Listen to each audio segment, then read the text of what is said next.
महाराजांचा, छत्रपती शिवाजी महाराजांचा, झोपडपट्टी सुरक्षा दलाचा, जय भीम जय भीम जय भीम जय भीम जय भीम जय भीम जय भीम जय भीम। भारतरत्न डॉक्टर बाबासाहेब आंबेडकर यांच्या 134व्या जयंतीनिमित्त पुण्यातील हजारो कार्यकर्त्यांनी डॉक्टर बाबासाहेब आंबेडकरांच्या पूर्ण आकृती पुतळ्यास झोपडपट्टी सुरक्षा दलाचे नेते माननीय भगवानराव वैराट यांच्या हस्ते पुष्पहार अर्पण करून जोरदार घोषणाबाजी करून बाबासाहेबांचा जय जयकार करण्यात आला। जयंतीनिमित्ताने आंबेडकर चळवळ आणि देशातील सद्य परिस्थितीवर या विषयावर भाष्य करताना वैराट म्हणाले की राष्ट्रीय एकात्मता आणि अखंडता, त्याचप्रमाणे भारत देशातील मानव जातींना संविधानाने घटनात्मक अधिकार घेऊन देशाचे सार्वभौमत्व टिकून राहिले आहे। सध्याच्या राजकीय परिस्थितीत भारत देशामध्ये राज्यकर्ते जरी म्हणत असले तरी संविधान बदलणार नाही असे म्हणून दिशाभूल करून कटकारस्थान होत आहे।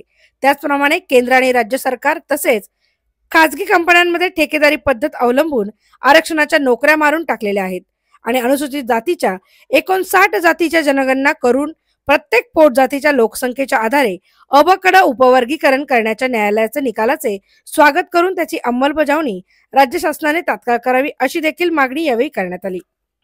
या जयंती सोहळ्यात संघटनेचे पदाधिकारी हरिभाऊ वाघमारे, गौतम लोंढे, अरुणा तांगडे, गणेश लांडगे, संतोष कदम, सतीश कांबळे, वंदना पवार, प्रमिला देवकुळे, दीना शेखर, संजय भंडे, संतोष पिल्ले, संतोष रणदिवे, प्रशांत लांडगे, संभाजी भिसे, गणेश गायकवाड, दीपक आटोळे, दत्ता ढवळे, गुलशन शेख, आरिफ शेख, नारायण खंडागळे, सूर्यकांत सपकाळ, बाळासाहेब सुपेकर, मोहम्मद शेख, प्रताप कांबळे, नितीन बोराडे, धनंजय चौधरी, महादेव भवाळ, अमीन शेख, ज्ञानेश्वर गायकवाड, अनिल खरात, श्रद्धा दिगे, श्यामराव श्याम सोनवणे अशा शेकडो कार्यकर्त्यांनी वैराटांच्या सोबत महामानव डॉक्टर बाबासाहेब आंबेडकर यांना अभिवादन केले।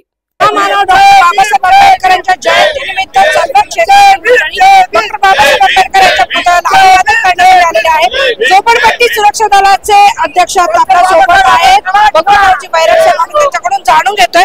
दादा काय सांगाल, आज आपण आलेले आहात अभिवादन करण्यासाठी, काय सांगाल? आज मोठ्या आनंदाचा या भारत देशाचा खरा उत्सव आहे। डॉक्टर बाबासाहेब आंबेडकरांच्या या जन्मदिनी निमित्तानं आम्ही अनुसूचित जाती जमाती भटक्या सर्व जाती जमातीला तर बाबासाहेबांनी न्याय दिलाच, पण या भारत मातेची अखंडता, राष्ट्रीय एकात्मता राखण्यासाठी डॉक्टर बाबासाहेब आंबेडकरांनी जी संविधान दिलं, जी घटना दिली, त्या घटनेमुळे अल्पसंख्याकांपासून खुल्या वर्गातला बटा ब्राह्मणापर्यंत तर सर्व जाती धर्माला, मानव जातीला न्याय देण्याची घटना ही डॉक्टर बाबासाहेबांनी दिली आहे आणि म्हणून हा दिवस आमच्यासाठी अतिशय म्हणजे अमृततुल्य हा दिवस आहे। आज आमच्या पुण्यासारख्या ठिकाणी डॉक्टर बाबासाहेब आंबेडकरांची जयंती साजरी करत असताना माझ्यासारख्या कार्यकर्त्याला असं वाटतं की 7 फेब्रुवारी रोजी सर्व दलित चळवळीने एक मोर्चा या ठिकाणी आयोजित केला होता।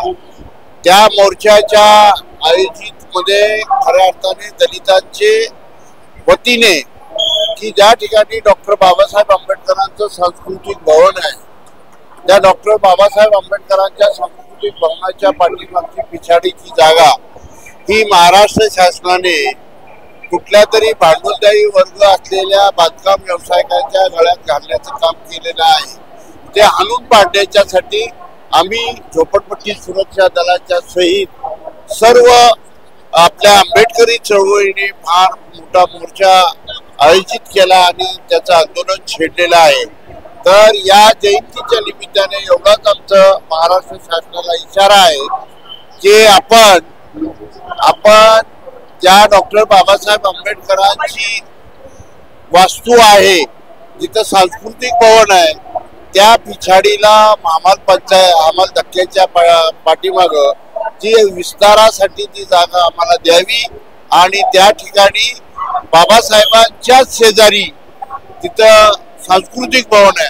कुणाला वाटत असेल त्या ठिकाणी कॅन्सरचं हॉस्पिटल करावं, कॅन्सर हॉस्पिटल त्या ठिकाणी न करता त्याच्या ऐवजी कॅन्सरला पर्यायी दुसरी जागा द्यावी। पण जी जागा आता सध्या डॉक्टर बाबासाहेब आंबेडकरांचं सांस्कृतिक भवन आहे त्याच्या पिछाडीला जी जागा आहे ती जागा आंबेडकरांच्या नामविस्तारासाठी त्या सांस्कृतिक भवनाला द्यावी. त्या ठिकाणी समाज उपयुक्त कार्यक्रम, कल्याणकारी योजना त्या ठिकाणी करता येईल, ही मागणी आमची झोपडपट्टी सुरक्षा दलाची आज जयंतीच्या निमित्तानं महाराष्ट्र शासनाला आम्ही या ठिकाणी करत आहोत. डॉक्टर बाबासाहेब आंबेडकरांनी दिलेले हे संविधान आहे, हे अतिशय पवित्र संविधान आहे. पण आमच्या सारख्याला आता असं वाटायला लागलंय की केंद्रात बसलेलं भाजप सरकार आणि त्याचे मित्र पक्ष आहेत, त्या मित्र पक्षाला असं वाटायला लागलंय की आम्ही संविधान बदलत नाही, पण संविधानातला एक टप्पा त्याच्यात बदलतायत आणि संविधान खुळखुळ करायचं कार्यक्रम चालू झालेला आहे. ते करणारी मंडळी जी आहे ती मनुवादी आहे. आणि म्हणून माझ्यासारख्या कार्यकर्त्याला वाटतंय की ज्या ज्या पक्षाने त्यांना पाठिंबा देऊन ते सरकार जगवण्याचं काम करतायत, ते खऱ्या अर्थाने त्या पक्षाच्या नेत्यांनी मनुवाद्यांना या खाली उचललं पाहिजे. आज तुम्ही देशामध्ये पाहिल्यानंतर आमच्यासारख्या आरक्षणाच्या संदर्भात लढणारी मंडळी जी आहे, अनुसूचित जातीचं आरक्षण असो किंवा जनजातीचं आरक्षण असो, हे आरक्षण केवळ आरक्षण राहिलेलं आहे.